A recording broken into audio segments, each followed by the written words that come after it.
वालेकुम। मेरा नाम मंसूर ज़ुबैरी है और मैं 29 नवंबर 1955 में सक्खर में पैदा हुआ। उसके बाद चूँकि वालिद मेरे इंडियन आर्मी में थे तो उनका शौक़ ये रहा कि मैं आर्मी ज्वाइन करूं, लेकिन मेरे अंदर तो ये एक मुसव्वरी मुजस्समा साजी का एक शौक़ था जो मैं उसमें इतनी दिलचस्पी नहीं ले सका। लेकिन बिल आखिर वो फ़ौज के ही काम मुझे ज़्यादा करने पड़े। फिर इस तरीके से फिर सक्खर से पेशावर और पेशावर से सरगोदा और मुख्तलिफ़ जगह पे मूव होता रहा मैं, और आखिर में आके कराची में स्टे किया 71, जिस वक्त ये ढाका वार हो रही थी उस वक्त से मैं कराची में। लेकिन काम के सिलसिले में अक्सर मुजस्समा साजी के सिलसिले में मैं शहर से बाहर ही रहता हूँ। तो इब्तदाई तालीम जिसे कह लें आप मेरी, वो यानी सक्खर से फिर वो वालिद साहब की जॉब ऑफ नेचर ऐसी थी कि पेशावर चले गए। तो पेशावर में इब्तदाई तालीम मैंने पेशावर में ली, वहाँ से स्कूलिंग की मैंने, और कराची में फिर मैं मुस्तकिल सेटल हो गया और यहीं से मैंने काम स्टार्ट किया। और कराची स्कूल ऑफ आर्ट में भी मैं वहाँ पे स्टूडेंट भी रहा, कुछ अरसे टीचिंग भी की, और फिर उसके बाद मुख्तलिफ ये अपने में काम करता रहा। लेकिन फ़ाइन आर्ट का सिलसिला ये होता है कि इसमें जो शोबे हैं वो टेक्सटाइल डिज़ाइनिंग है, ग्राफिक डिज़ाइनिंग है, फ़ोटोग्राफी है और फ़ाइन आर्ट है। अब मैंने फ़ाइन आर्ट चूज़ किया अपने लिए, जिसमें ये स्कल्पचर आ जाता है, पेंटिंग्स आ जाती है, ये सब आ जाता है। तो मैंने ये चूज़ किया और उसके बाद पेंटिंग्स करता रहा मैं। और पेंटिंग्स भी मैंने मतलब हिस्टोरिकल पेंटिंग्स की। फिर अपना सब्जेक्ट मेरा हॉर्स है, तो हॉर्स पेंट मैं ज़्यादा करता रहा। और लेकिन स्कल्पचर जो था वो ये समझने कमीशन वर्क मैंने स्कल्पचर पे ज़्यादा किया। पेंटिंग्स मेरी जो मेरा सब्जेक्ट रहा हॉर्सेस का, उसी पे करता रहा। यानी जो मेरी एग्ज़िबिशन हुई, मेरी एग्ज़िबिशन मुख्तलिफ़ ममालिक में हुई है, जिसमें यूएसए में मेरी अब न्यूयॉर्क में भी हुई, शिकागो में भी हुई, और कीनिया में हुई, कोरिया में हुई, बैंकॉक में हुई, जिसमें गवर्नमेंट इन्वॉल्व रही, यानी एम्बेसीज थ्रू एम्बेसीज हुई ये एग्जीबिशंस में भी। और काफ़ी मैं इसमें काम करता रहा। यहाँ मेरी काफ़ी एग्जीबिशंस हुई। और लेकिन अब सिलसिला ये है कि ये तो बड़ी अच्छी बात है कि आपकी टीम आई और आपकी टीम ने इस तरफ आर्ट की तरफ बात गुफ्तगू की और कर रहे हैं। वरना तो आप देखें चैनल्स, जो भी चैनल्स, बहुत बड़े बड़े चैनल्स, तकरीबन सारी वो उनके गुफ्तगू अगर होती है तो क्या होती है, मतलब एंटरटेनमेंट वो क्या करते हैं कि ढोलक कैसे बजाई जाती है, तो मेहंदी कैसे लगाई जाती है, और इस किस्म की एक और अजीब मज़ाक़ा खेज़ किस्म की जो है वो गुफ्तगू उसमें की जाती है कि जी आम खा के दिखाएं तो बॉल खेल के दिखाएं। मेरी समझ में नहीं आता कि एजुकेशन की तरफ क्यों ये लोग ध्यान नहीं देते, क्यों आर्ट इतना बड़ा सब्जेक्ट है ये आपका, उस पर आप कोई तवज्जो नहीं दे रहे कोई। बहरहाल ये तो अच्छी बात है, ये तो अज़राए गुफ्तगू एक बात आ गई। मैं तो आपको अपने उसमें स्कल्पचर में अच्छा, अब स्कल्पचर का भी ये है कि ज़ाहिर है माइकल एंजेलो इसका मास्टर माना जाता है, और आपके इल्म में यकीनन ये बात होगी कि सुकरात का आबाई पेशा भी मुजस्मा साजी था, सुकरात का। तो इनके वालिद करते थे स्कल्पचर। तो उसकी बड़ी ये सुकरात की हिस्ट्री में पढ़िएगा, उसमें सुकरात ने ये कहा कि जब वालिद साहब ने कहा कि भाई बहुत हो गई, अब अपने आबाई फ़न की तरफ आओ, तो उन्होंने कहा कि जब मैं गया और वालिद साहब एक स्कल्पचर कर रहे थे और एक आँख बना रहे थे और वो बड़ी रियलिस्टिक लग रही थी, रियलिज़म उसमें आ रहा था। तो मैंने पूछा कि आप ये कैसे इतनी जानदार चीज़ बना लेते हैं? तो उन्होंने जवाब दिया सुकरात को कि मैं ये कोई चीज़ तराशता हूँ तो इस बात का ख्याल रखता हूँ कि मेरी छेनी हथौड़े की ज़रब अगर मैं ये आँख बना रहा हूँ तो इतनी तेज़ ना हो कि इसकी आँख को तकलीफ़ हो। तो वो एहसास उसमें उसका एहसास करके, जब एहसास करता है आदमी और ये समझ लेता है कि ये जो मैं स्कल्पचर बना रहा हूँ इसमें एक फीलिंग्स देनी है, तो वो अगर आँख है तो वो बड़े हल्के से अपने वो मूव करेगा हाथ को, और जहाँ पे उसको सख्ती किसी चीज़ में लानी है, दांतों में या किसी चीज़ में, तो उसके हाथ वहाँ पे वैसे ही हो जाएंगे। फीलिंग्स अगर आप डेवलप करते हैं स्कल्पचर करते हुए, कि किसी नाजुक हिस्से पे अगर आप उसमें, जैसे ये कान है, इसमें लिबलिबापन आएगा तो आपके हाथ वैसे ही मूव करेंगे उसमें, वो फीलिंग्स ट्रांसफ़र होती हैं स्कल्पचर में। और फिर मुनहमिक भी हो जाते हैं जो स्कल्पटर हैं, मैं तो हो जाता हूँ। तो फिर वो ऐसा महसूस होता है कि वो हमसे ख़ुद कह रहे हैं कि वो मुझे यहाँ से ठीक कर दो या मुझे यहाँ से ठीक कर दो, ये होता है। लेकिन सबसे बड़ी मुसीबत जो है वो ये है कि जो एजुकेशन है यहाँ पे आर्ट की, स्कल्पचर की, पेंटिंग्स की, वो नहीं रही। अब वो भी उन्होंने, जो भी आर्ट कॉलेजेस हैं, आर्ट स्कूल हैं, उन्होंने कमाने का ज़रिया उसको बना लिया। तो वो उसमें बड़ी अच्छी चीज़ है, कंप्यूटर बहुत फास्ट है, उससे बड़ी हेल्प मिलती है, लेकिन उसने आर्टिस्टिक माइंड को बिल्कुल किल कर दिया है। उसकी वजह ये, हम मैनुअल जब अपने काम करते थे तो हम सोचते थे, फिर उसको ड्रा करते थे, यानी हमारे पास तो कोई कंप्यूटर वगैरह था ही नहीं, कुछ था, मतलब आया ही नहीं था कंप्यूटर, ना उसकी कोई इतनी वैल्यूज़ थी। तो हमारे दिमाग काम करते थे, वो हम सोचते थे, वो हम ट्रांसफ़र करते थे। उसके बाद फिर वो जैसे मतलब उसमें हमें ये सोचना पड़ता था कि हमें स्कल्पचर में क्या करना है, ये कैसे करना है। गूगल वगैरह कुछ नहीं था, तो उस वक्त जहन काम करता था और फिर जहन से हम क्रिएट करते थे और वो चीज़ होती थी, और इसीलिए उसमें तासुर भी होता था। आजकल जो मैं स्टूडेंट देख रहा हूँ वो उनको काम दे दिया जाता है, वो गूगल पे गए, उन्होंने टच किया गूगल को और उसमें लेके कुछ अपने रेफरेंस के दिमागी तो वो जो अब स्टूडेंट के जहन हैं वो कंप्यूटर में की हद तक रह गए, उससे आगे सोचते ही नहीं है।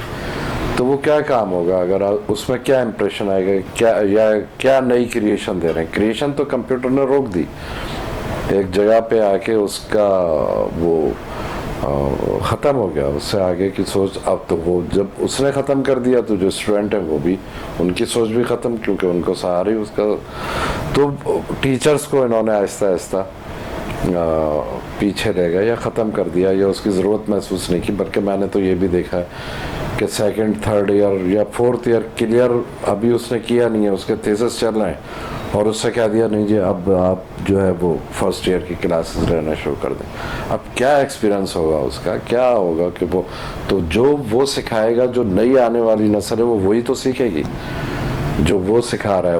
वो क्या सिखा रहा है जो कंप्यूटर ने उसे 4 साल तक सिखाया। ये मसाइल अब जब इतना शॉर्ट टाइम है तो उसमें ये नहीं रह गए हैं कि आप, अब तो ये जो कोर्स आपके 4-4 साल के हैं, आप इनको मुहित करें 1 साल के ऊपर, जिस स्टूडेंट की जिसमें दिलचस्पी है उसको वो सब्जेक्ट दें, उसमें प्रैक्टिस करवाएं उसकी, कि आप उसको 4 साल पर ले गए कि पहले ये सीखें पहले वो सीखें।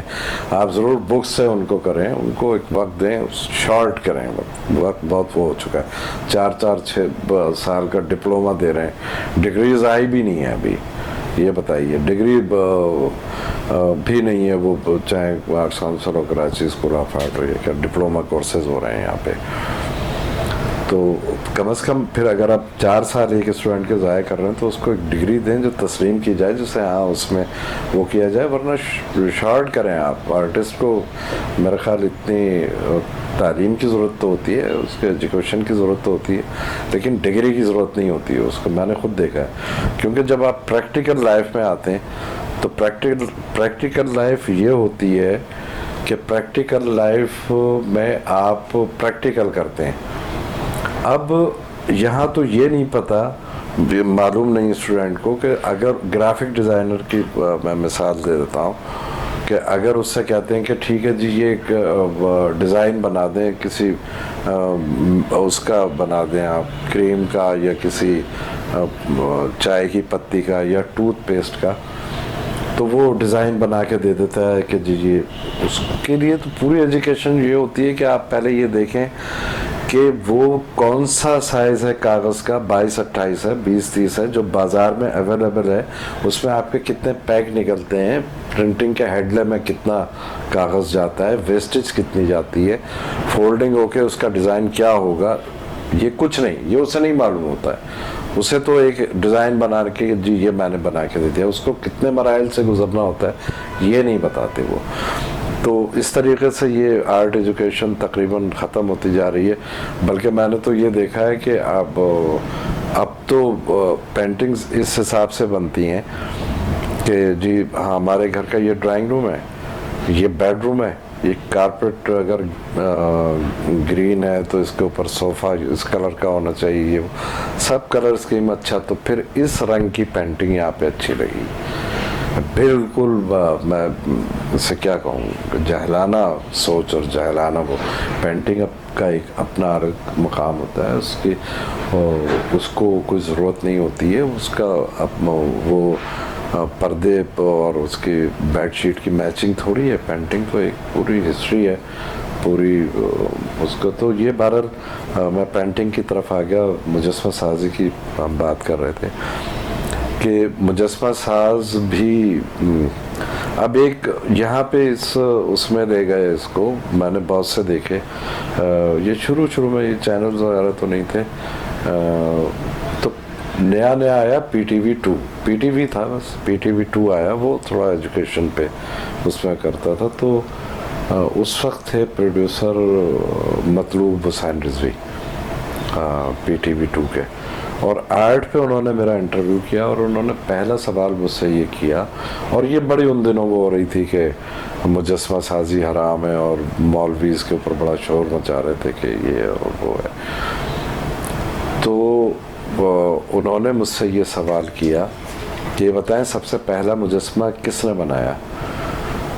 तो मैंने उनसे कहा कि देखें अगर आप इसके ये करेंगे तो फिर बहुत डेप्थ में जाना पड़ेगा कि पहला मुजस्मा किसने बनाया। तो मैंने कहा अगर इसके बहुत डेप्थ चले जाएं तो जाके आप फिर कुदरत भी पहुंचते हैं कि उसने कुन कहा तो दुनिया तख्लीक हो गई। लेकिन जब इंसान बनाने का वक्त आया तो गुंदी हुई मिट्टी मंगाई गई, खनकती हुई गुंदी हुई मिट्टी, उससे इंसान की तख्लीक हुई। तो मुजस्मा साजी का आगाज़ तो शुरू हो गया। हमें गाइड यहाँ जो है ना कम इल्मी कह लें ला इल्मी कह लें कि वो उसको उस हद तक सोचते हैं भाई बुत एक अलग चीज़ है, मुजस्मा एक अलग चीज़ है। अगर जैसे और जगह बनता है, इंडिया है या बुद्धिज़्म है, वो पूजने के लिए बनाते हैं, वो बुत कहलाता है। ये तो मुजस्मे हैं, यानी मुजस्सम जो आपको फीलिंग्स दे रहे हैं, एजुकेशन दे रहे हैं। हम इनको पूछते तो नहीं है, इनके गले में हार डाल के इनके 6 हाथ तो नहीं निकाल देते हैं कि ये फलानी माता है तो ये काली माता है तो ये रिस्क हमारा, तो ये कॉन्सेप्ट है ही नहीं। हम तो अगर स्कल्पचर करते हैं, मोहम्मद बिन कासिम को दिखाते हैं या हिस्ट्री दिखाते हैं, तो हम वो एजुकेशन के लिए कि कौन सा और में ये हॉर्सेस होते थे और ये जो जर्नल्स थे, जो जंगजू थे, इनके कौन से लिबास थे, उनके क्या एक्शन होते थे, उनके पास कौन सा वेपन्स होता था। ये एजुकेशन हुई ना जो हमें नहीं। अभी तो बिल्कुल आप यूँ, पहले तो दो बदू लड़ाई होती तो वो कौन सा वेपन्स होता था। तो एजुकेशन है ये, उसको हम पूछ थोड़ी रहे जाके कि उसके गले में हार डाल रहे हैं और उसको पूछ रहे हैं। तो ये एक कॉन्सेप्ट ये भी यहाँ पे था जो वैसे अल्लाह का शुक्र है कि अब आहिस्ता आहिस्ता ख़त्म हो रहा है और लोग इस स्कल्पचर को समझने लगे हैं और उसको करने लगे हैं। आप किसी म्यूज़ियम में जाएं, वहाँ पे आपको स्कल्पचर के ज़रिए वो करेगा, क्योंकि पेंटिंग तो एक वक्त आता है वो गल भी जाती हैं, ख़त्म भी हो जाती हैं, लेकिन स्कल्पचर अपना वो रहता है और एजुकेशनली इसको हम बनाते हैं, उसी हिसाब से इस पर काम भी करते हैं। लेकिन बहुत यहाँ पे खैर माइंड अल्लाह का शुक्र है कि अब चेंज हो रहे हैं। तो बस मुजस्समा साजी के मुतालिक मैं यही बात कर रहा था कि जो भी स्टूडेंट्स हैं हमारे या जो मुजस्समा साज हैं, मुजस्समा साज तो खैर हैं जो कर रहे हैं काम, लेकिन उस पैराए पे करना चाहिए। इसको फिर ये किया कि फ़ौज ने इसको बड़ा अपनाया एजुकेशन के वो दिखाए, क्योंकि विजिटर्स आते हैं बाहर से भी, तो ये मालूम होना चाहिए कि हम लोग किसी से पीछे नहीं हैं, हम लोग जानते हैं, हम लोग करना जानते हैं, हर किस्म का काम यहाँ पे करना जानते हैं और एजुकेशनली उसको कर रहे हैं। वो पेंटिंग की सूरत में हो या मुजस्समा साजी की सूरत में हो। तो मेरा ख्याल है कि ये मुख्तसर सी गुफ्तगू शायद समझाने के लिए काफ़ी होगी। जी, हादसे तो नहीं, अब हादसात क्या हैं उनमें, क्योंकि मेरे ये कितने 15 ऑपरेशन तो हो चुके हैं, 15 तो हो चुके हैं और अब ये एक ड्यू है ऑपरेशन के, इसको सीधा करना है इस टांग को। तो ये जो अभी जो हादसा हुआ यानी 2016 11 मार्च, वो एक हॉर्स में मंगला में बना रहा था, वो कंप्लीट था, बना के मैं आ चुका था। तो जो नए कोर कमांडर आए थे जनरल उमर फारूक दुरानी, तो उन्होंने मुझे बुलवाया और उन्होंने कहा इसको शिफ्ट कर दें, शिफ्ट करवा दें। तो मैं शिफ्ट करवा रहा था, तो बस ये देखें कुदरत एक मिसाल है ना, जैसे अल्लाह रखे उसे कौन छक्के। मैं ऐसे ही बैठा हुआ था, स्कल्पचर मेरा ऐसा था और लेबर लगी हुई थी और मैं इस तरीके से बैठा हुआ अपने मोबाइल पे वो उसको देख रहा था, तस्वीरें खींच रहा था। तो उसके बाद शायद कोई कॉल आई, तो मैं ऐसे हो के कॉल ऐसे जैसे ही मैंने फ़ोन उठाया वो मेरे ऊपर पूरा गिर पड़ा, तो ये चूरे वो मेरे हड्डी हो गए थे। अगर मेरा सर उधर होता ऐसे मोबाइल तो शायद आज आपसे बात ना हो रही होती, लेकिन वो अल्लाह का शुक्र है। तो ये हादसा था जिसने अभी तक मैं तो हाथ सलामत है, खुदा का शुक्र है, वरना तो देखें तो मेरे एक्सीडेंट इतने हुए हैं कि ये हाथ भी मेरा आप देख लेंगे सब, ये भी एक है सब, ये तो अल्लाह ताला ने बस करम किया हुआ है कि मैं काम कर रहा हूँ, मुझे काम के काबिल रखा हुआ है और अभी तक कर रहा हूँ, टिल नाउ। तो हादसात तो मुख्तलिफ़ सूरतों में भी होते हैं, मुख्तलिफ़ वाक़यात भी होते हैं। जैसे दिलचस्पी होती है उसमें कि एक स्कल्पचर ये मैं खारिया में बना रहा था और वो 3 सोल्जर्स थे जिनका स्कल्पचर मैं कर रहा था। तो उसमें ये दिखाया गया है कि वो एक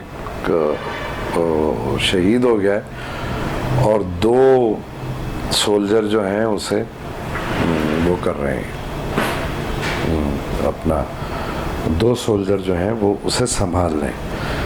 तो ये मेजर जनरल नासिर जंजुआ साहब थे जो 17 डिफ के जीओसी थे, उन्होंने मुझसे ये काम करवाया। अब तो खैर वो कोर कमांडर सिदरन कमांडर कोयटा भी रहे और आजकल मेरा ख्याल है शायद वो एक नई पोस्ट पे जा रहे हैं।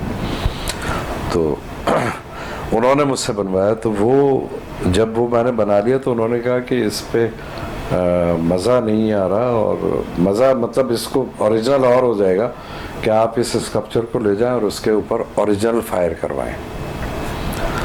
तो वो मोरी एक जगह है जहाँ पे फायर रेंज है, जहाँ पे फायरिंग सिखाई भी जाती है, होती भी है। तो हम इसे वहाँ पे उठा के ले गए, और एक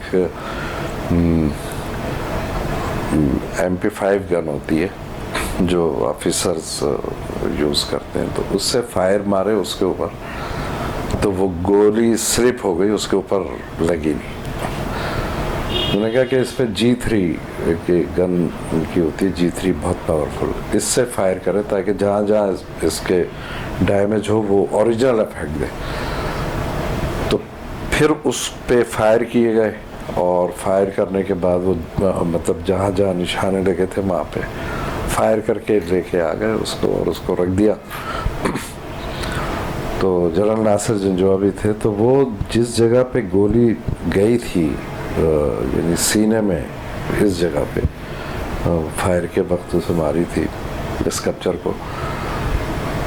तो चूँकि बना हुआ था स्कल्पचर था, वो जो G3 की पावर बहुत होती है, वो उड़ा के रख देती है। तो वो जब वो घुसी उसके अंदर तो सुराख हुआ, तो ज़ाहिर है अंदर तो मटेरियल हालो था ना वो, तो मैंने उंगली उसमें डाली और मैंने उसको मतलब उसको रिपेयर करने के लिए उसमें जो काम करना था वो किया, और उंगली मैंने निकाल ली।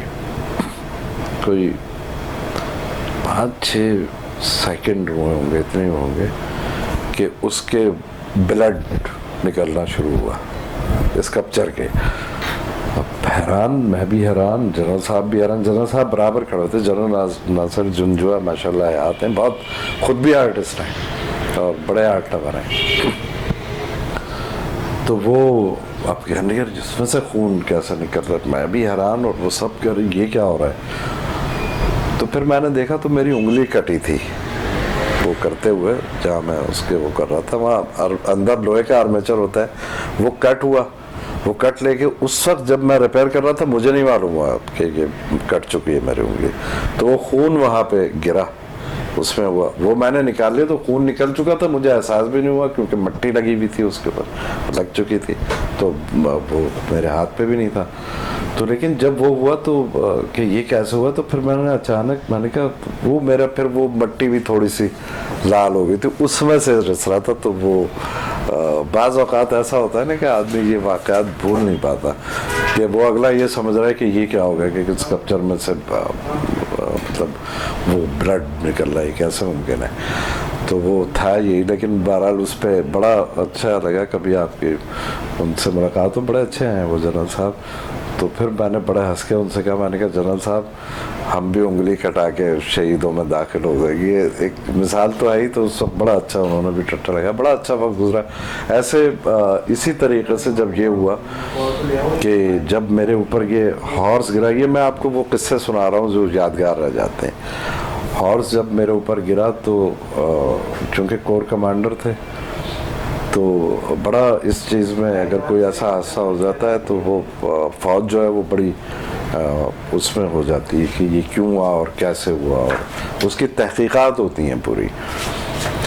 तो वो मुझे उन्होंने ले जाके वो उन्होंने कहा कि मंगला में हुआ था, मैं मुझे खारियाँ शिफ्ट किया एम्बुलेंस में, और उसके बाद फिर वो वहाँ पे मेरे रूम्स तब्दील होते रहे, क्योंकि यही था कि किसी ने कोशिश की है मारने की या क्या है, जो भी होता है, और मतलब जब तक तहकीक मुकम्मल नहीं हो जाती वो उसमें ही रहते हैं अंडर ऑब्जर्वेशन कि ये कैसे हुआ, क्यों हुआ, क्योंकि वो जिम्मेदारी फ़ौज की हो जाती। तो खैर वो उन्होंने फिर मुझे वहाँ पे एक कमरा दे दिया, बहुत लश-पश करने लगे, आप यहीं रहें इस रूम में, स्केचेस करते रहें, काम करते रहें, लेकिन आप जाएंगे कहीं नहीं, बाहर नहीं निकलेंगे आप। इस दौरान मुझे स्वात से कॉल आ गई। वहाँ पे ये डिव्स होती हैं, 17 डिव्स लगी हुई थी।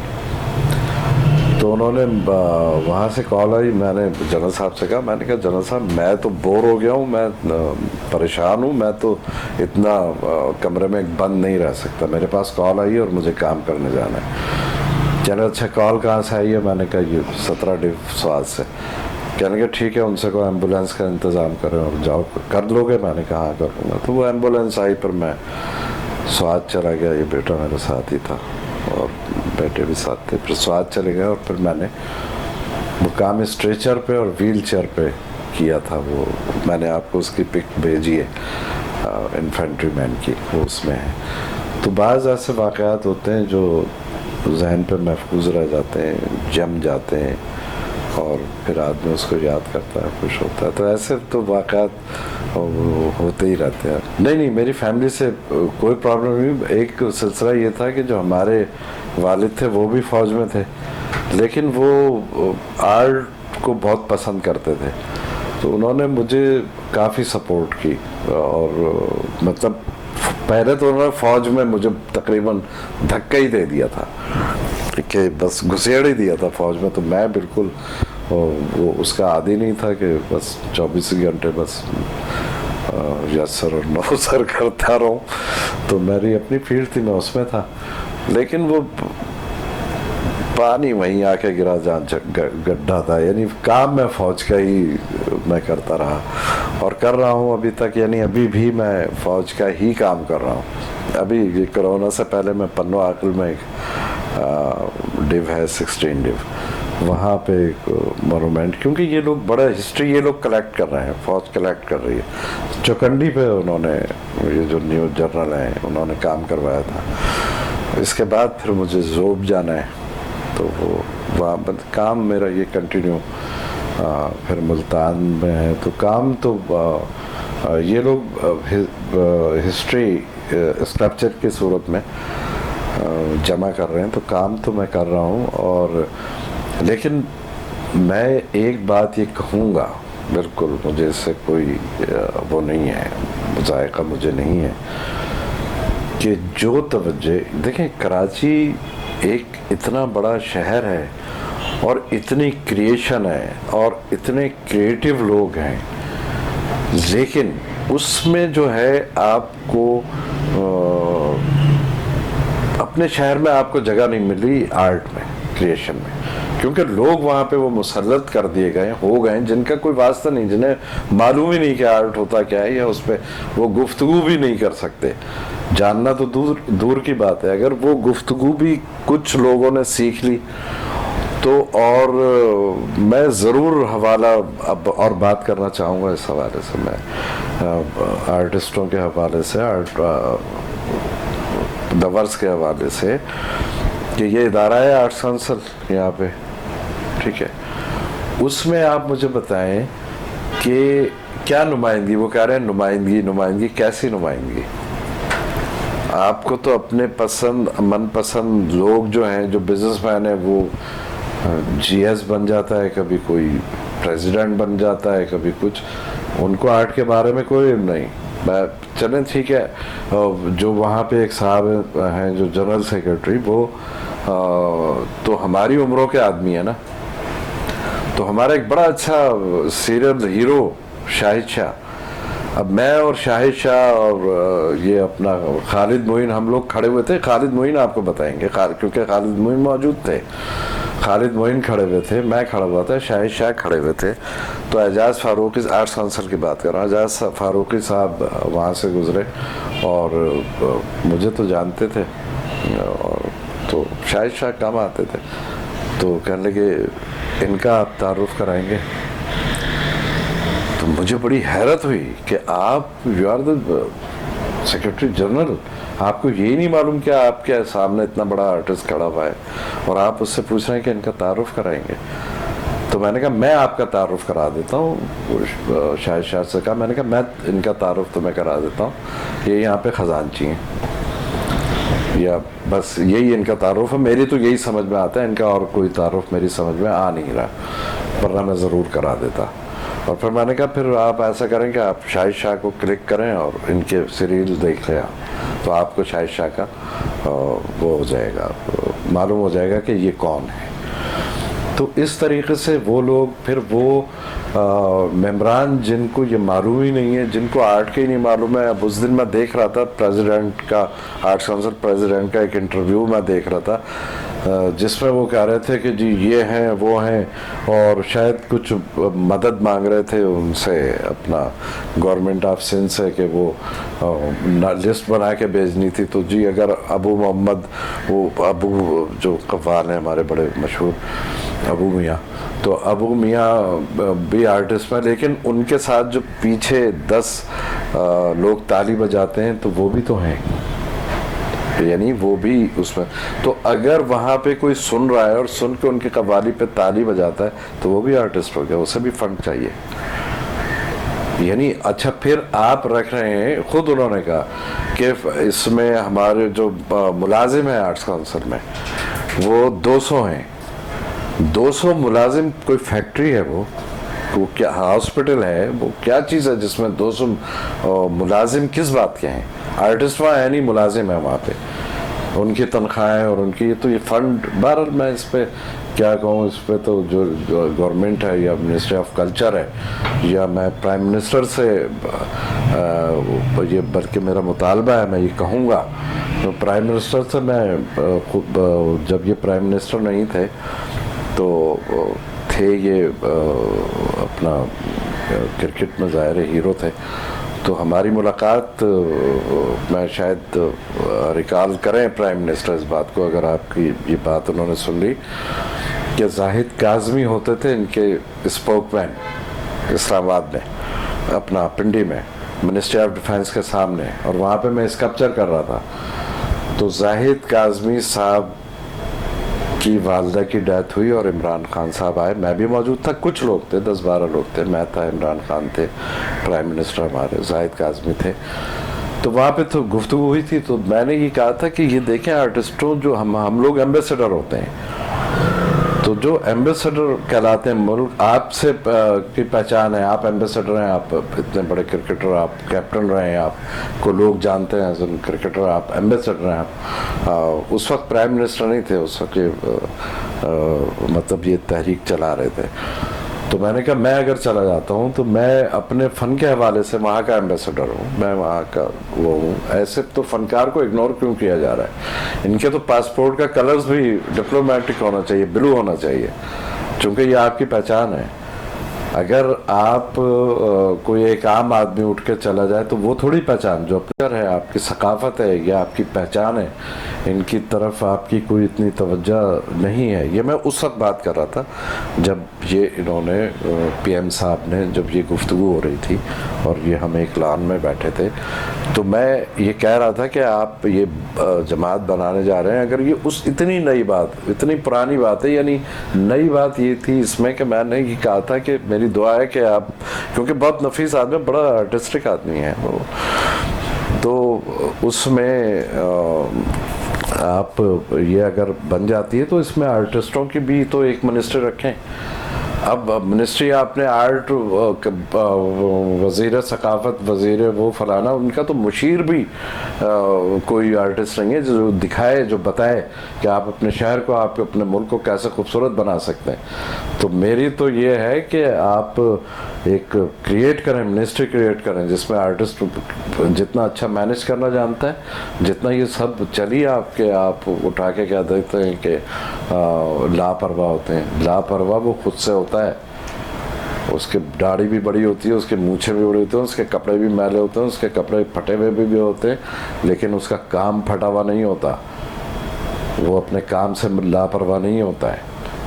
तो आप देखें तो सही, उसको करें तो सही, जो इदारे हैं उनको जायज़ हाथों में देके तो देखें कि आप कहाँ से कहाँ आपका ये चला जाता है, गली गली से मोहल्ला, मोहल्ला से शहर, शहर से मुल्क, ये पहचान बना सकते हैं आपके फ़नून लतीफ़ा के लोग जनाब। लेकिन यहाँ तो हुकूमत मेरी नहीं समझ में आता कि क्यों खुश होती है और क्यों ऐसा नाइंसाफ़ी कहूँगा मैं इसे, तो मेरा तो ये, मैं इसे मुतालबा ही कहूँगा कि ये मेरा मुतालबा है कि इस चीज़ पर नज़रसानी करें। आपको बड़े अच्छे यहाँ पे आर्ट पीस मिलेंगे, आपका ये समझना कि ये एक दुनिया ही क्या है, ये एक स्ट्रक्चर जो है, ये सारी चीज़ें जो है जहाँ हम बैठे हैं, आप बैठे हैं, इसमें हम क्या है, ये कुदरत की जो बनाई हुई ये दुनिया है ये अब अल्लाह ताला ने 99 नामों में अपना 99 नाम है, कोई कहता है 100 है, कोई कहता है 101 है, वो चाहे 99 हो, 100 हो, 101 हो, लेकिन एक नाम उसमें अल मुसव्विर भी है, यानी उसने दुनिया बनाई, मुसव्विर से ताल्लुक़ है उसका। तो हम इन बारीकियों पे नहीं सोचते, हम लगा अब क्या है, मुझे हैरत होती है, मैं बिल्कुल ये सोचता हूँ कि आप किस तरीके से उस जहन को, एक तो कंप्यूटर ने ख़त्म कर दिया, और दूसरा जो इदारों में मुसल्लत होकर बैठ गए उन्होंने ख़त्म कर दिया। उन्होंने क्या लगा दिया, अच्छा जी हम क्या करेंगे, हम ये कोरोना पड़ा, हम आर्टिस्टों को राशन बांटेंगे। अब उन्होंने जहन लगा दिया आर्टिस्टों के राशन की तरफ, अब जिसे देखो जी उसके, अरे आप तो यार आप दे रहे हैं, आपके ज़रिए वो कमा रहा है, वो आपको लाइन लगवा के आपसे आपके शनाख्ती कार्ड मांग रहे हैं कि शनाख्ती कार्ड दो, तो हम ये दर्ज करके और फिर वो करेंगे, और फिर वो शनाख्ती कार्ड जमा करके अपनी मर्ज़ी के लोग, क्या तरीक़ा है ये? आपको तो खुद आप उस इदारे में बैठे हुए हैं कि आप खुद घर घर जाके, आपके पास सबके नंबर्स हैं, आपके पास सब मेंबरशिप नंबर है, सब कुछ है, आप जाएं घरों में जाएं, पूछें, उनको खुद प्रोवाइड करें, किसी को एहसास ना हो। क्या आप सफ़ेद पोशी मैं कह रहा हूँ कि बकी रहेंगे, I am sorry to for my language, लेकिन मेरा दिल अंदर से ये कुड़ता है कि ये मतलब इसलिए बैठे हैं कि आप आर्टिस्ट को डिग्रेड कर रहे हैं, आप बैठ के उसको कह रहे हैं कि लाइनें लगो और यहाँ पे शनाख्ती कार्ड जमा करवाओ। What is this? वो पहचान है, उस वो रोड से गुजरेगा, लोग बता देंगे, आप उससे शनाख्ती कार्ड जमा करवा रहे हैं, उसकी कॉपी मंगवा रहे हैं, वो आप मिनिस्ट्री में भेज रहे हैं, पता नहीं किस किस को मंगवा के किस किस को दिया, किस किस को नहीं दिया गया, एक लिस्ट बना के बजट के लिए भेज दी गई होगी। मिनिस्ट्री ऑफ कल्चर का काम है कि वो खुद ये चीज़ करे, किसी एक आदमी के हाथ में नहीं दे जो टीवी पे बैठ के कि मैंने फिर राशन, हु इज़ यू? मैंने क्या होता है, 17 मेंबरान में आप एक हैं, आपकी टीम कहाँ गई? आपने हम का नहीं कि हमारी टीम ने ये किया, हमारी टीम ये कर रही, मैं ये कर रहा हूँ, मैं ये कर रहा हूँ, व्हाट इज़ मैं एक कोरोना की सूरत में एक झटका, अल्लाह ताला माफ़ करे, अल्लाह ताला सबको, किसी को कोई तकलीफ़ ना दे, लेकिन आर्टिस्ट वो तबका है कि उसको अगर तकलीफ़ होगी तो उस ऐसा ना हो किसी आर्टिस्ट के मुँह से कोई बद्दुआ निकल जाए, कोई ऐसा ना हो। बड़ा अच्छा एक शेर है कि दुआएं दे मुझे दुनिया जो रह गई कायम, निकल के आह चली थी कि थाम ली मैंने। तो ऐसा ना हो कि ये अब भी आंखें खोल लें, और आर्टिस्ट को, आर्टिस्ट आपका सुतून है, आपके शहर को खूबसूरत बनाने में, शायर आपको एक अच्छा एटमॉस्फेयर देने में, मौसीकार अपने म्यूज़िक से अपने, ये आप एक ये अगर इकट्ठे हो जाएं तो ये इतना हसीन शहर था और है भी, था जब इन लोगों की कोई कदर थी, और नहीं अब ये क्यों इस उसकी तरफ जा रहा है कि हर आदमी परेशान, आर्टिस्ट ऐसी बात कर रहा है, क्यों कर रहा है? वो इसलिए कर रहा है कि आप लोग ठीक नहीं हैं, आप तवज्जो नहीं दे रहे हैं, आपने उनको एक ऐसी समझ लिया कि वो रोड पे चलता हुआ, आपको शर्म आनी चाहिए कि आप क्या कर रहे हैं। सो बहरहाल अगर आप अच्छे लोग वहाँ पे बिठाएं, अच्छी तब्दीलियाँ लाएँ, अच्छे कंसल्ट लोग बिठाएं। अब आप हैं, देखें आपकी टीम है, ये क्या है, ये सब हम लोग एक ही नहीं है क्या? एक ही है ना, हमारा एक ही फ़न है, हम एक दूसरे को वो कर रहे हैं। तो क्या कर रहे हैं आप, क्या फैसिलिटीज़ आपको मिली हैं कोई? मैं आपसे पूछ रहा हूँ, आपकी टीम से, आपकी टीवी टीम से, क्या आपको गवर्नमेंट ऑफिसर ने, अगर आपको प्राइम मिनिस्टर ने बजट भेज दिया और ये कह के भेज दिया कि तो आप उसको कहाँ इस्तेमाल कर रहे हैं, क्या कर रहे हैं, क्यों मिस यूज़ कर रहे हैं? ऐसा ना हो कि ये सिस्कियाँ आवाज़ें बने और आवाज़ें चीखें बन जाएँ।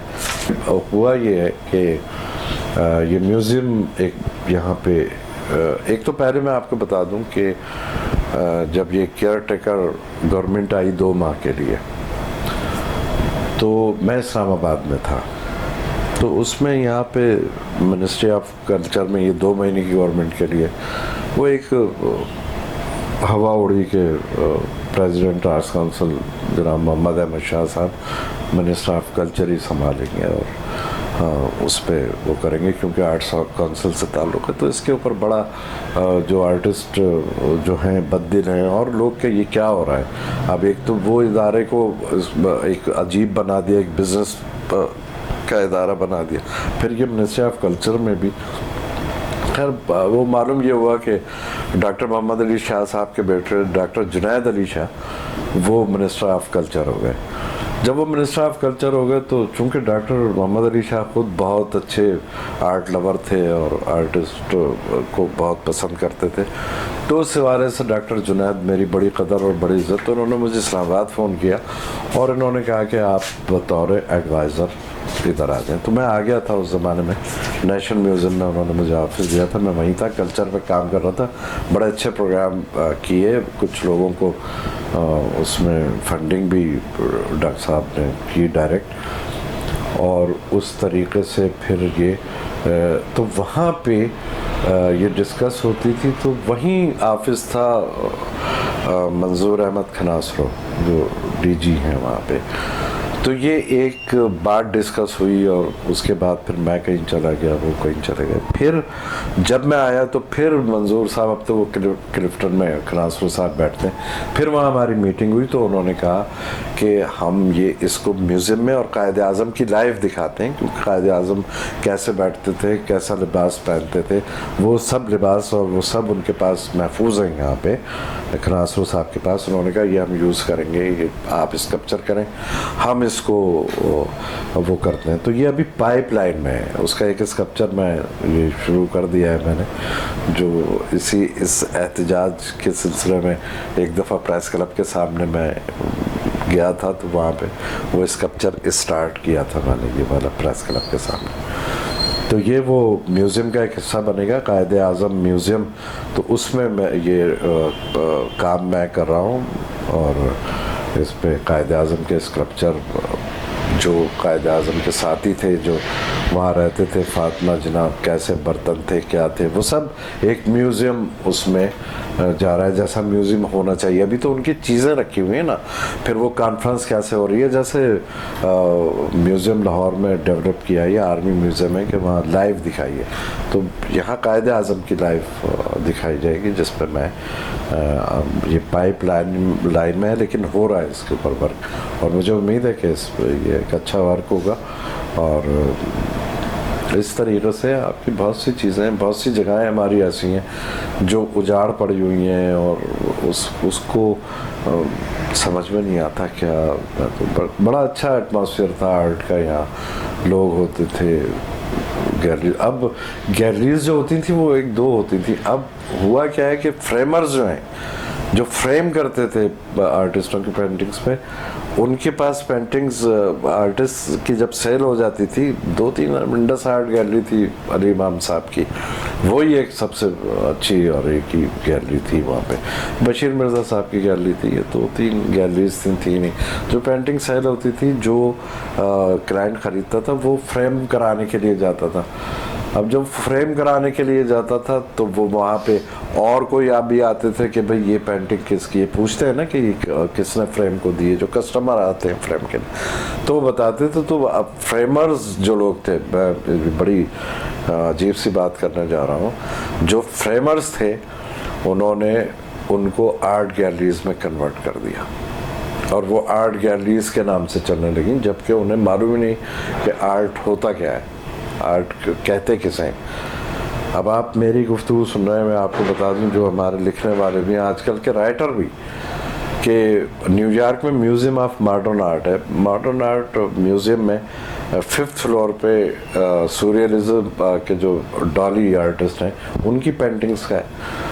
तो मैं न्यूयॉर्क में वो म्यूज़ियम देख रहा था, 5th फ्लोर पे पहुंचा तो एक लड़की वहाँ पे एक कॉपी कर रही थी डॉली की पेंटिंग, और एक बंदा बराबर में खड़ा हुआ था, ठीक है वो कर रही है, वो देख रहा है। मैं चला गया ऊपर, वो म्यूज़ियम इतना बड़ा है, होते होते 4-4:30 बजे मैं फिर वापस उतरा।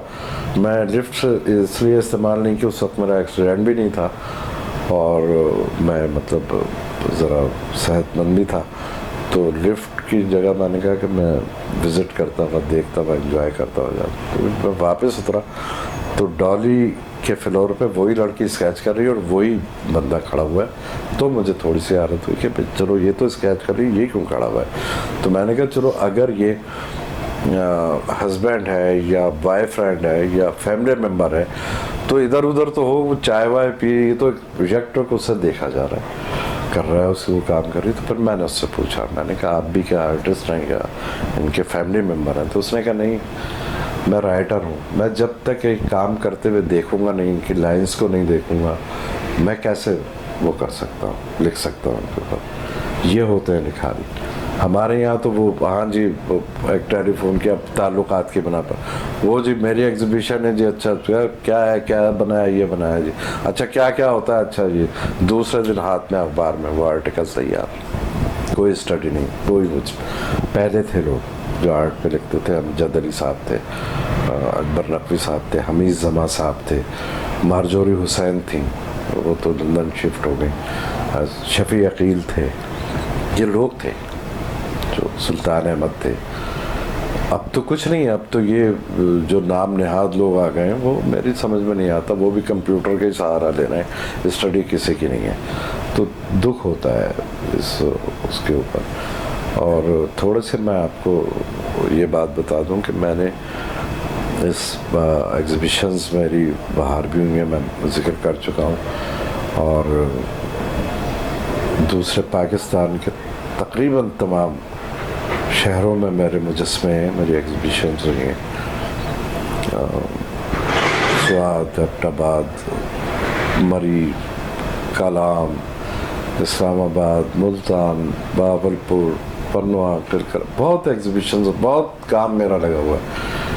हैरत की बात यह है कि मेरे सिर्फ 2-3 स्कल्पचर कहाँ लगे हुए हैं, हॉक्स पे जो एक साइकिलिस्ट है, और एक वो फिश मैंने बनाई थी वो है, और टर्टल है।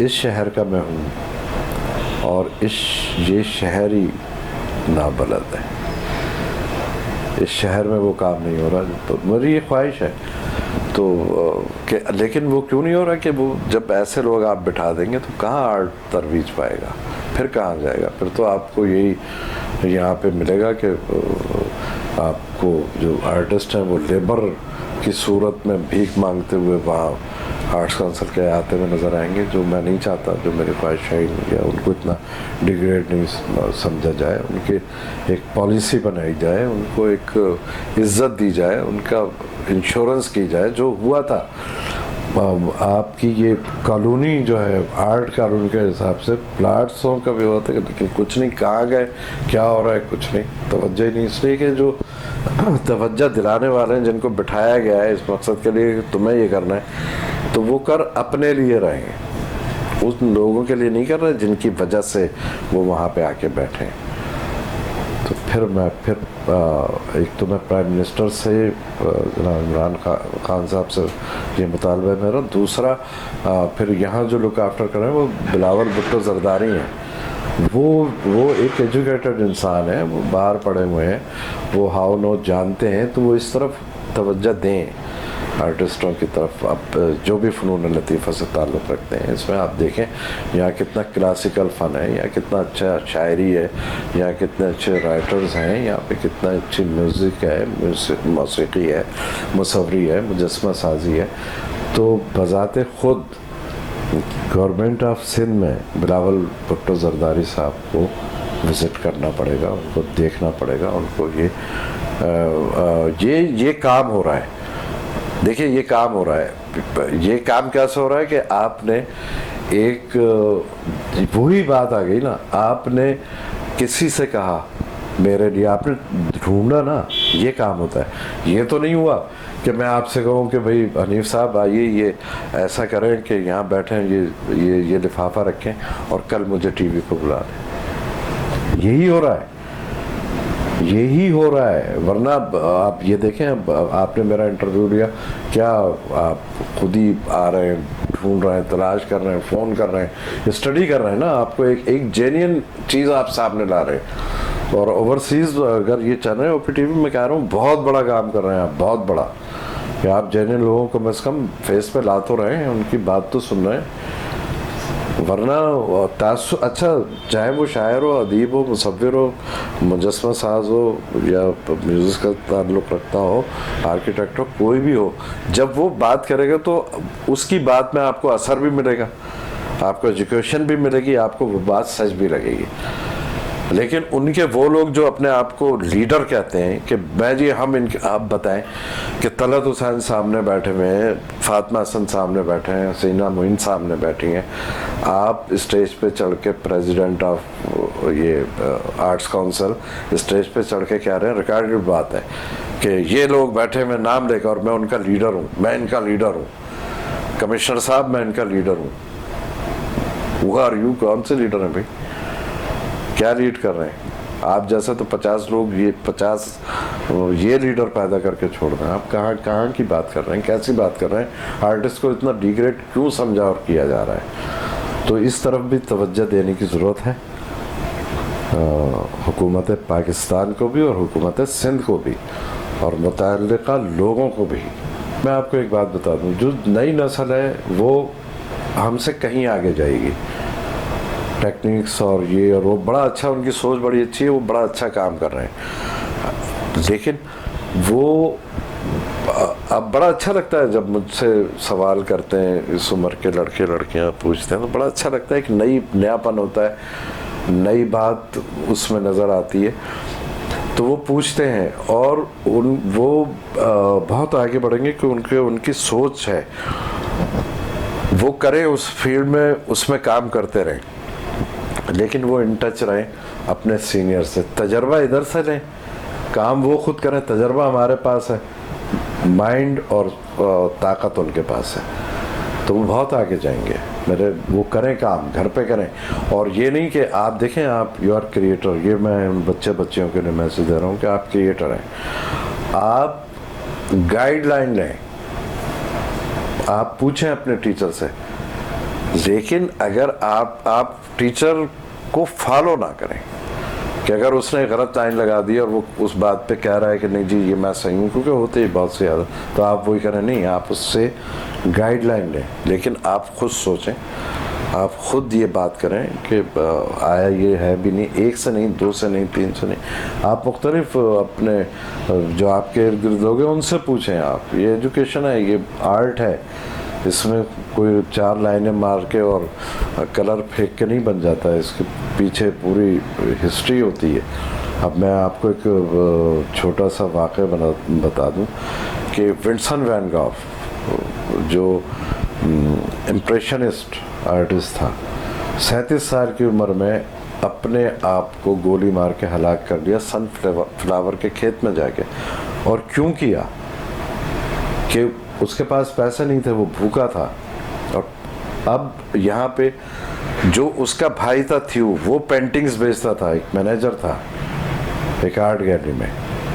तो जब थ्यू जाता था, विंसेंट जाता था थ्यू के पास, तो थ्यू कहता था मैं क्या करूँ, लोग तुम्हारे रंग समझ में नहीं आते, लोग नहीं तुम्हारी पेंटिंग्स खरीदते।